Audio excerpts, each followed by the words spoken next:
Hey guys, what's going on? This is Dice Squad. I am Marshall Dice, known as Adam Campbell, and I am live here at Con on the Cob 2016 with... Robin Scott. How are you doing today? Doing great. Bright-eyed, bushy-tailed. That's fantastic. I see you are cosplaying today. Who are you cosplaying as? I am doing a revisit of my popular Squirrel Girl costume. A little bit of a interpretation on it, but you know, the tail and the ears are the important bit.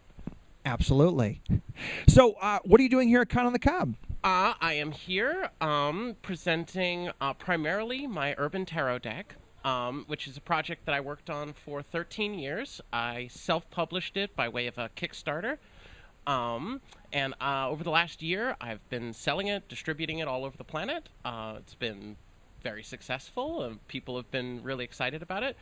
What about other planets? You gotten there yet? Not yet, but you know, if you find me a distribution network that will sell out to Mars, I'm on top of it. You know, absolutely. Well, you heard it here, folks. Yeah. So, the Urban Tarot deck, how did that come about? Originally, I came at it. My background's in illustration and graphic design. I came to it as an illustrator. It was someone else's project originally.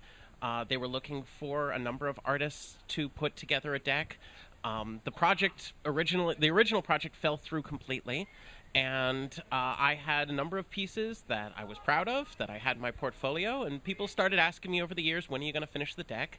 When are you going to, complete the whole thing? And eventually, back in 2012, I did a Kickstarter to fund completing it.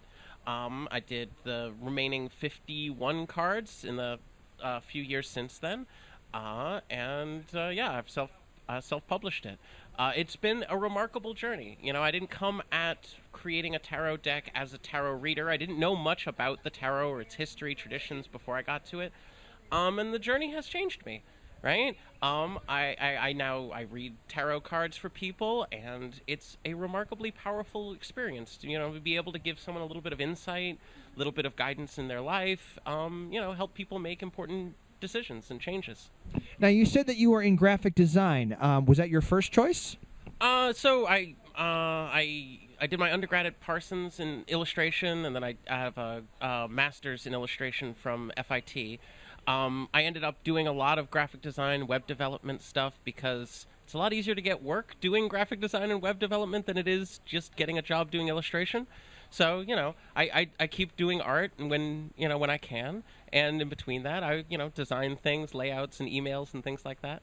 Yeah. And have you always been a fan of board and card games and role-playing games? Oh, yeah, absolutely. I mean, I come here not because I think this is the greatest market for a tarot deck. It's because I love this convention. These are my people, right? The geeks, nerds, right? This has always been what I've done. I've been role-playing since early in high school. So it's always been a part of my life, right? I did art for role-playing games even when I had nothing else to do it for. Huh. Gotcha. And I see you also have artwork back here. Is this also part of the tarot deck? Yeah, so all of these large prints are cards from the tarot deck. My Prince of Wands, the Aeon, Death, Prince of Swords, Strength, Art.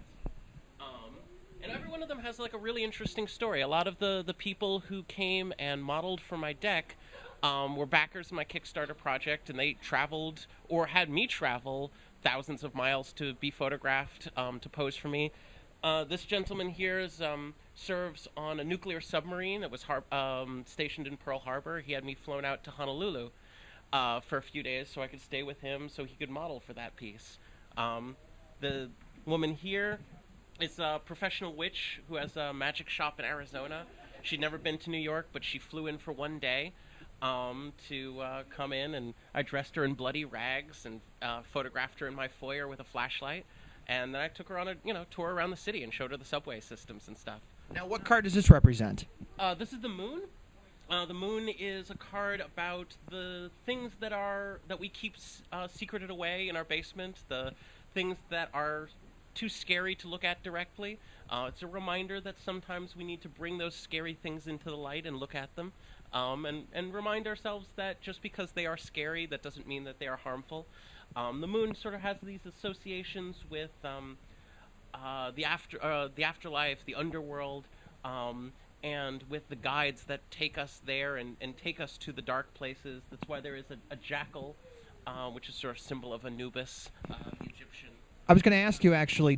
Was it difficult like posing her with the jackal and the crocodile? Because I see that in there. Did you like have those on hand, or do you have a pet crocodile? I do not. I got some photo reference of crocodiles and jackals, and I made do. That would have been a much cooler story. Because you've been like, yeah, I had to pose with that, and then she almost got her hand bit off, and that would have been a cooler story. I'm sorry I didn't think of it at the time. That's okay. That's okay. I've been at this a little bit more, so. Yeah. I also see you have books here. Indeed. So, in addition to the Urban Tarot, I'm here showing and selling Lovecraft-esque. It's a role-playing game that was also funded by way of a Kickstarter. It got published just a month ago. Two designers in the UK designed this game, and they asked me to do all of the art for it. So over the last year, I've been doing all of this fun, creepy horror art inspired by H.P. Lovecraft. It's a really interesting game. It's a new approach to a fairly well-trod area of role-playing games. I mean, Call of Cthulhu is one of the most popular out there. But unlike most role-playing games where you have each player plays a single character and you have one game master, this is a GM-less game where a group of players tell the story of a single witness as they delve further into dark mysteries they'd better left uncovered. Yeah. Sounds like General Dice's top pick for book right there. So, and I also see you have some special cards. So the game comes packaged with a set of cards that sort of help you walk through each scene in a systematic way. It's designed to give you the tools that you need to set the game in any number of different settings. About half the book is setting inspiration. Different scenarios everywhere from like ancient Rome up to the distant future. But you use the cards, and that gives everyone in the group different clues of how to add something to the scene, how to push the plot along a little bit further, how to build something as part of that dark mystery, whatever the witness is beginning to uncover. And are you working on any are you working on any future projects right now, aside from what you have here at Con of the Cob? Well, I can say that I've just signed a license agreement with US Games to do a new edition of the Urban Tarot. So sometime in the next year, we're going to be seeing a new revised, larger set that's going to come out. And that'll be, published all over the world. They're one of the biggest publishers. They are the biggest publisher of tarot cards on the planet. So that'll be really exciting, and it's going to come published with the guidebook, or a new version of the guidebook that I've written. So I'm working right now on designing that and doing all of the cards, the layouts, revised, version of the packaging and everything. At the same time, I'm here with my drawing board and stuff. I'm doing a tattoo design for a friend of mine. I've done a bunch of tattoo designs as well, so I'm working on something that's going to be fallen angels rising up from the depths of hell for a friend of mine to get on his calf for a special occasion that he's got coming up. Yeah. Sounds holy. Yeah. It'll be fun, So, could I get a tarot read? Can I get a tarot read? Sure. How about I do a quick 3-card read? Okay.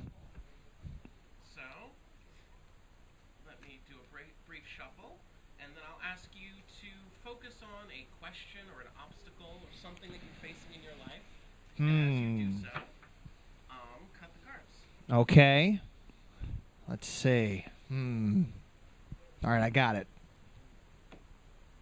Right. Okay.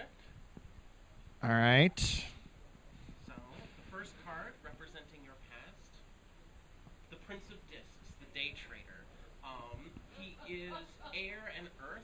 He is intellectualism and stability and the practical. The Day Trader tries to make money, make things work, to work tirelessly, to make something, to build something from nothing on his own. That sounds like me. In your present, the Star, the card of hope, aspiration. We are each of us lying in the gutter, but some of us are looking towards the stars.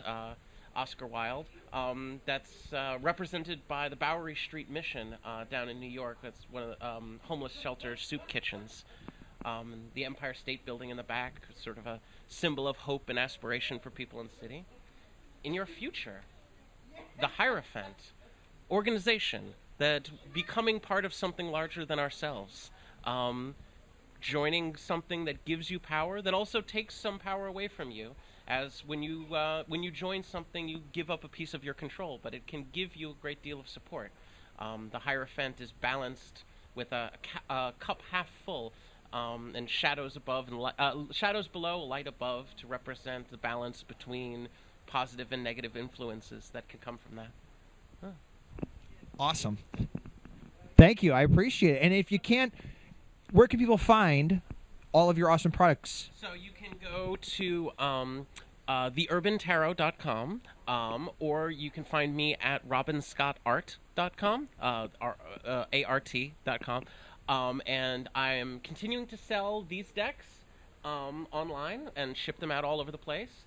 I'm getting a new shipment of the guidebooks in just a couple of weeks, because those are currently sold out. And you can go to Black Armada Games to purchase Lovecraft-esque, and they've just started selling that online. Awesome. And we'll have links below to check all that out. Thank you very much for being on the show. I appreciate it. But from all of us here, continuing our coverage of Con on the Cob 2016, this is Marshall Dice, known as Adam Campbell, saying, stay tuned.